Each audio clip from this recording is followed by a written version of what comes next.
नमस्कार दोस्तों। तो आज आप लोगों को क्लास 12 की जो हिस्ट्री है जिसका चैप्टर 1 वो पार्ट 1 में आप लोगों को पढ़ा चुके हैं थोड़ा बहुत। उसके बचे हुए जो है पार्ट 2 में बता रहे हैं। पार्ट 2 के बाद जो है पार्ट 2 में भी इसका डिटेल्स में बताएंगे। सबसे लास्ट पार्ट में जो है उसमें उसका क्वेश्चन आंसर करवाएंगे। तो आप यहाँ इसमें अच्छी तरह से समझ सकते हैं। देखिए उसमें भी बताए थे, उसके बाद कुछ बच गया था जिसमें है पूरा वस्तुओं की पहचान।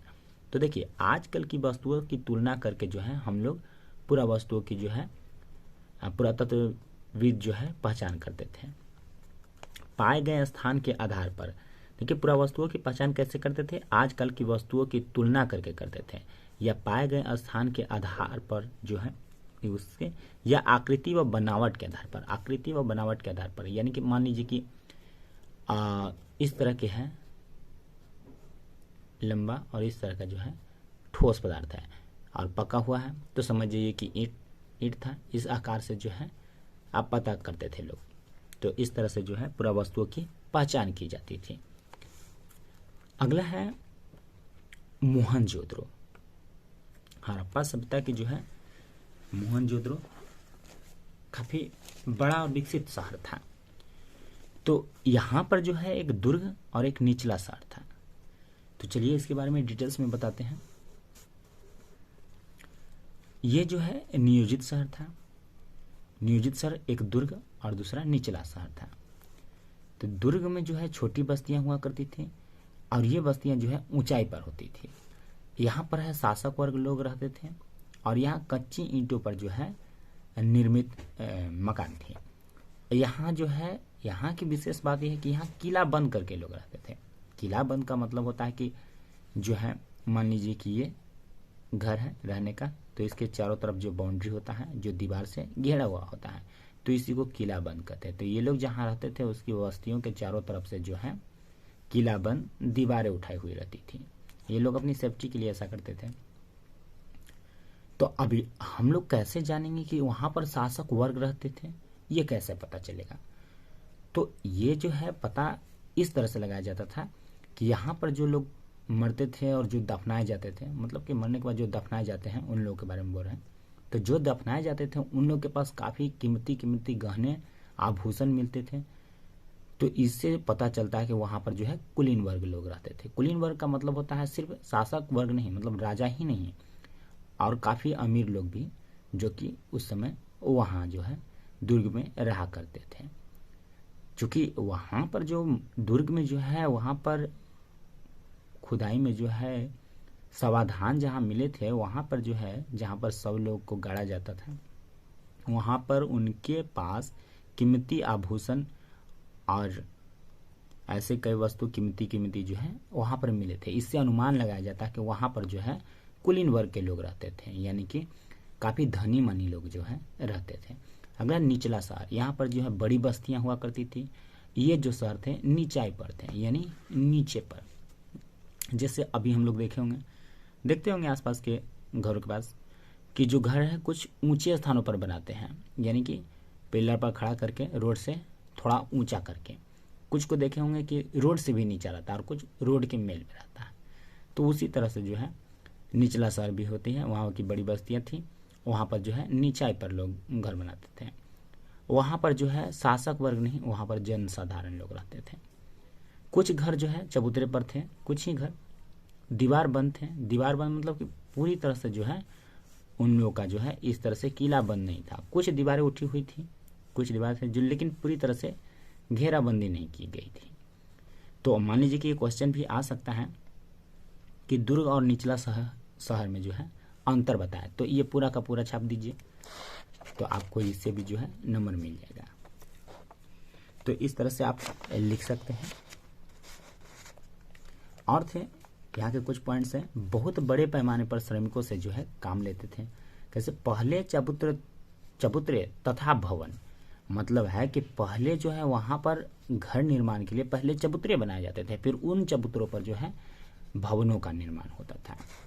पहली योजना तब कार्यान्वयन, कहने का मतलब है कि कुछ भी बनाने से, घर भवन निर्माण करने से पहले योजना बनाई जाती थी, उसके बाद जो है उस पर कार्य किया जाता था। प्रत्येक ईंट का निश्चित अनुपात में होता था। वहां पर जो ईंटें मिली एक निश्चित अनुपात में रहता था। जैसे मान लीजिए कि लंबाई 4 है, चौड़ाई 2 होगा, ऊंचाई 1 होगा, मतलब कि ये सब मीटर तो बहुत ज़्यादा हो जाएगा, सेंटीमीटर में मान लीजिए 4 सेंटीमीटर लंबाई है तो 2 सेंटीमीटर जो है चौड़ाई रहेगा, 1 सेंटीमीटर जो है ऊंचाई रहेगा। इस तरह से मतलब इतना तो रहता था नहीं था, ये एक अनुमान के तौर पर मान लीजिए कि ये जो है वहाँ की ईंटें जो है इस तरह के निश्चित आकार में हुआ करती थी। अब जो है उसमें है नालों के निर्माण, ये भी काफ़ी इंपॉर्टेंट है। तो वहाँ के जो नाले हैं ग्रिड पद्धति पर आधारित थे। ग्रिड पद्धति का मतलब होता है कि इस तरह से समकोण, यहाँ से इस तरह का जो है नाला जो है निर्माण किया गया था। इस तरह से जो है नाला जो है समकोण होता था। समकोण का मतलब होता है ये एक दूसरे पर समकोण को काटती थी। इस तरह से नालों का निर्माण किया गया। नगर अनेक खंडों में विभक्त थे। वहाँ के नगरों थे जो कई खंडों में विभक्त थे। ऐसा प्रतीत होता है कि पहले नालियां, गलियां, तब भवनों का निर्माण हुआ। कहने का मतलब है कि इन सबों से ये प्रतीत होता है कि पहले नालियां बनी होगी, उसके बाद गलियां तथा भवनों का निर्माण हुआ होगा। क्योंकि उस तरह का जो है ऐसे देखने पर पता चलता है कि लगभग हर भवन यानी हर घरों में जो है नालियां बनी हुई थी। हर घर नालियों से जुड़ा हुआ था। तो प्रत्येक घर की कम से कम एक दीवार जो है उन नाले से जुड़ी होती थी। यानी हर एक घर में जो है नालियां बनी हुई रहती थी जो एक दूसरे से नलियों से जुड़ी हुई होती थी। एक दूसरे के समकोण पर काटती थी।